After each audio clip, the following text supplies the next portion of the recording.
Hello viewers, আসসালামু আলাইকুম। আজকে আমি চলে যাচ্ছি আপনাদের একটা অজানা স্থান দেখাবো। আর মূলত আমার মনটাও খারাপ। আজকে আমি যাব সাগর পাড়ে, আর সাথে আছে আমার সাথে আরেকজন নিয়ামতুল্লাহ ভাই, দাদা, বড় ভাই মানুষ। তাকে নিয়ে আমি ঘুরতে যাব। আর মূলত এই ব্লগের মধ্যে আমি সবকিছু দেখিয়ে দেব যে সাগর পাড়ে কতটুকু অংশ। এটা হলো ধরেন সাগর পাড়ে যাওয়ার উঠার রাস্তা।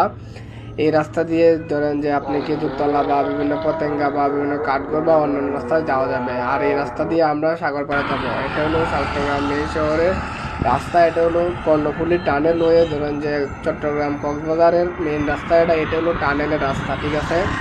এই রাস্তাটা এখন এই রাস্তাতে ঢুকলাম, এটা একটা সুন্দর রাস্তা। এটা হলো ধরেন যে বাই রাস্তারই পার্শ্ববর্তী রাস্তা আর কি। এনে ধরেন যে পোলাফানে ধরেন র্যাপ 7 এতদিন স্কোটিং করে। আর মূলত এটা হলো আমি সাগর পাড়ে আসলাম। দেখেন আমি সূর্য ডোবার ভিউটা আমি দেখাবো। আসলে এই সাগর পাড়ে যে আসলাম